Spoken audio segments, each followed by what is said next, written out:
Okay, this is the review for PACE 101, and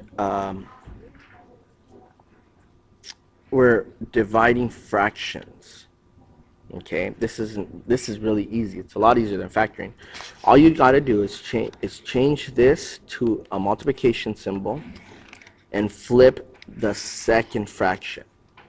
Okay, change it to multiplication and flip or invert the second fraction. Okay, let's do that.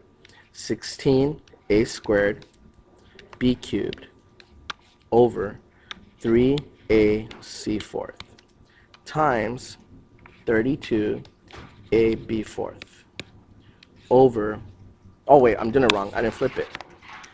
25c squared. Pause it so you can erase. 32ab fourth. Okay, I flipped it. I changed my sign here. And now what I'm going to do is cross cancel all like terms. Okay, or really it's what I'm doing is dividing. So remember, in division you subtract the exponents. So I'm going to divide the c squared and the c fourth. The c squared just cancels out, and I just subtract the exponents. And so it was a 2 exponent up here. I'm going to subtract it from the 4. That's going to give me c squared. Okay, now I'm going to subtract the a squares. The a cancels out, but since this is a 1 exponent and I subtract it from the 2, I just get a to the first, and I don't write the 1 because it's understood to be there. And now I'm going to cancel out the b's. b cubed gets canceled out, and since it's 4 minus the exponent of b cubed, which is 3, 4 minus 3 is just b to the first. And then let's see, oh, and these a's just cancel out. Whenever you have the same letter with the same exponent, and one's in the denominator and one's in the numerator, you just cancel them out. Okay. Now I'm going to reduce the fractions, the numbers. 16 goes into itself 1 time and goes into 32 2 times. So I know that 2 goes here and 1 goes up there. And 3 and 25 cannot be canceled out. So I'm not even going to cancel them. So what I have is 1 times 25,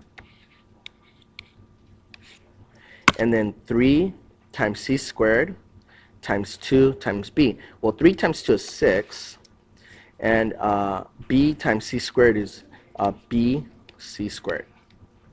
That's my answer. Okay, before we can solve this equation, we've got to factor it. Well, let me flip it first, then I'm going to factor. So I've got x squared plus 4x minus 12 divided by x squared plus 9x plus 18 times, I'm going to flip this, right? Because it's division, so I'm going to flip it. 6x plus 6 over 3x plus 12. All right, so hopefully we have enough room to work this problem out.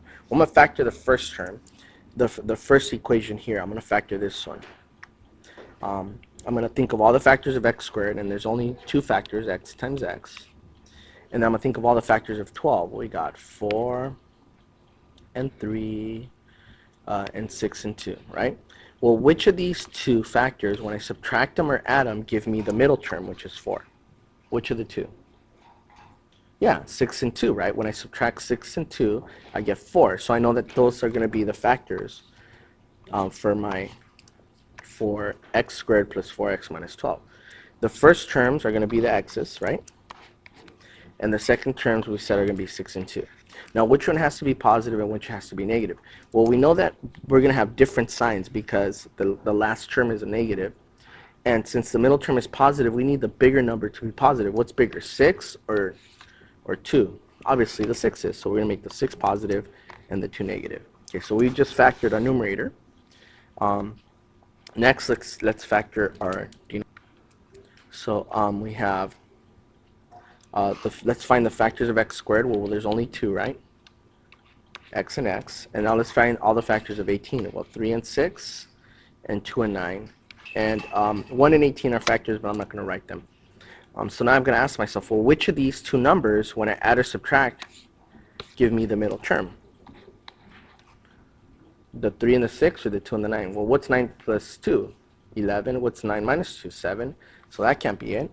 Well, what's 3 plus 6? 9. Oh, there we go. So we know that my factors are going to be For the first term, they're going to be x, because x times x is x squared. And for my second term, I'm going to have 3 and 6, because 3 times 6 is 18. And since everything's positive, I don't even have to worry about figuring out which ones are going to be positive, which ones are going to be negative. They're all positive. Okay, now remember I told you that the first thing I look at is to see if there are any common factors. And here we have a common factor, 6, because 6 times 1 is 6. So I'm going to put the 6 on the outside. I'm going to divide both of these by 6, right? 6 divided by 6 is 1, and 6 divided by 6 is 1. So I'll put the 6 on the outside and the x on the inside, because if I divide this by 6, 6 times 6, 6 divided by 6 is 1, and 1 times x is x, so that's why I get x here. And then divide this by 6, I get 1, right? So I know that this is going to be positive 1. Okay. And that's my factor. I've finished factoring it, because there's nothing else that I can factor x plus 1 by with. It's not factorable. And again, I look to see if I have a common factor, and I do 3, because 1 times 3 is 3, and 4 times 3 is 12, so 3 is the common factor, so I divide both of these by 3. And what I get is, I put the 3 on the outside, and I get x on the inside, because 3 divided by 3 is 1, and 1 times x is x. And then I put 12 divided by 3 is 4, right?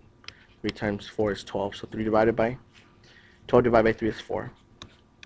And there. Now what I do is I start canceling like crazy. Well, the 3 and the 6 cancel out, right? 3 and 6. 6 divided by 3 is 2, right? Because 3 times 2 is 6. So 6 divided by 3 is 2. And then, let's see, is that all I could cancel out? Oh no, the x plus 6 and the x plus 6 cancel out. Looks like that's it. So my answer is going to be 2 parentheses x minus 2 x plus 1 over what's left, x plus 3 parentheses x plus 4. Okay, and that's my answer.